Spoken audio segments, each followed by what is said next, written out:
मैं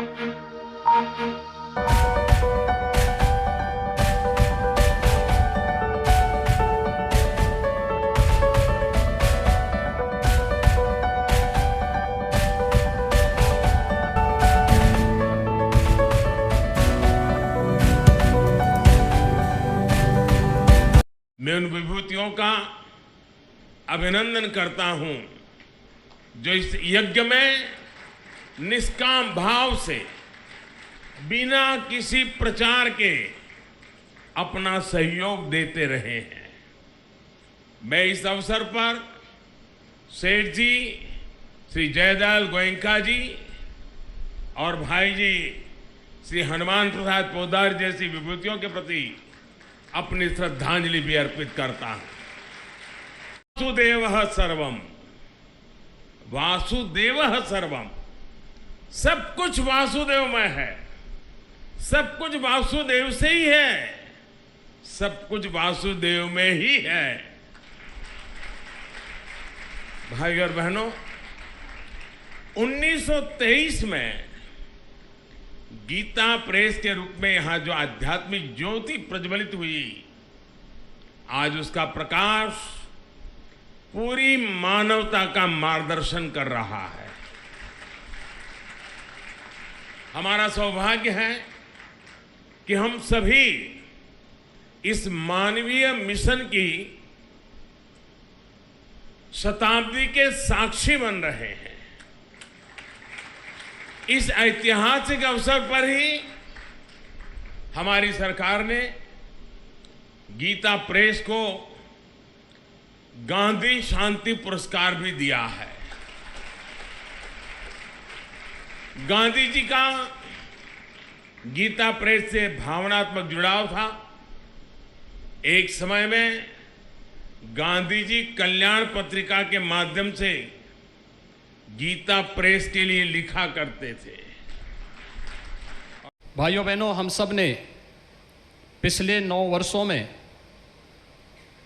भारत की विकास की एक नई यात्रा के साथ साथ आस्था और विरासत को मिल रहे सम्मान और वैश्विक स्तर पर भारत को मिल रही नई पहचान को देखा है। ये नया भारत जिसमें समग्र विकास की अवधारणा चरितार्थ होती हुई दिखाई दे रही है, तो साथ साथ भारत की गौरवशाली आस्था और विरासत को भी एक नई पहचान मिली है। हम में से हर व्यक्ति जानता है, योग भारत की अति प्राचीन विधा रही है, लेकिन पहली बार योग वैश्विक मान्यता प्राप्त हुई है। जब 21 जून की तिथि संयुक्त राष्ट्र संघ के द्वारा विश्व योग दिवस के रूप में मान्यता देकर के आदरणीय प्रधानमंत्री जी के प्रस्ताव को वैश्विक मान्यता दी और वर्तमान में 180 देश भारत की ऋषि परंपरा की इस प्रसाद के साथ, इस उपहार के साथ जुड़ करके भारत के प्रति कृतज्ञता ज्ञापित करते हैं। कुंभ को विश्व की मानवता की अमूर्त सांस्कृतिक धरोहर के रूप में मान्यता देकर के प्रयागराज कुंभ को वैश्विक मान्यता दिलाने का कार्य 2019 में देश ने भी और दुनिया ने भी देखा है। और भारत की गौरवशाली आस्था के प्रति सम्मान और उनकी पुनर्स्थापना का कार्य किस रूप में होना है, यह आपने बाबा विश्वनाथ के धाम को देखा होगा। व्यक्ति जानता है, योग भारत की अति प्राचीन विधा रही है, लेकिन पहली बार योग वैश्विक मान्यता प्राप्त हुई है। जब 21 जून की तिथि संयुक्त राष्ट्र संघ के द्वारा विश्व योग दिवस के रूप में मान्यता देकर के आदरणीय प्रधानमंत्री जी के प्रस्ताव को वैश्विक मान्यता दी और वर्तमान में 180 देश भारत की ऋषि परंपरा की इस प्रसाद के साथ, इस उपहार के साथ जुड़ करके भारत के प्रति कृतज्ञता ज्ञापित करते हैं। कुंभ को विश्व की मानवता की अमूर्त सांस्कृतिक धरोहर के रूप में मान्यता देकर के प्रयागराज कुंभ को वैश्विक मान्यता दिलाने का कार्य 2019 में देश ने भी और दुनिया ने भी देखा है।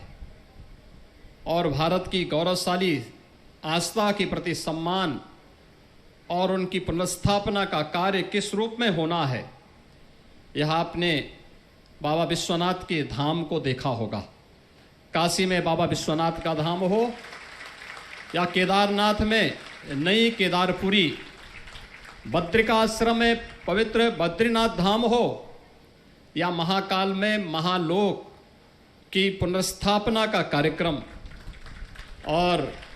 500 वर्षों के इंतजार को समाप्त करते हुए अयोध्या में श्री राम जन्मभूमि पर भगवान श्री राम के गरीब कल्याण की योजनाएं जितना भारत के अंदर चल रही हैं, हुई हैं विगत 9 वर्ष में, आजादी के बाद कभी भी भारत के अंदर तो नहीं हुई,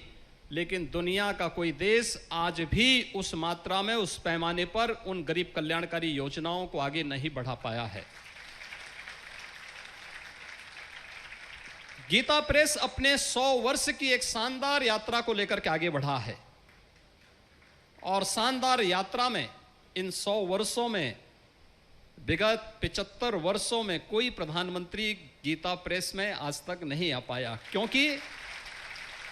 गीता प्रेस भारत की मूल आत्मा को झंकृत करता है, उसको जागृत करने का कार्य करता रहा है। और उसे पहली बार भारत के किसी यशस्वी प्रधानमंत्री जी के द्वारा सम्मान दिया गया है और मैं आदरणीय प्रधानमंत्री जी का इसके प्रति भी आभार व्यक्त करता हूं कि 2021 के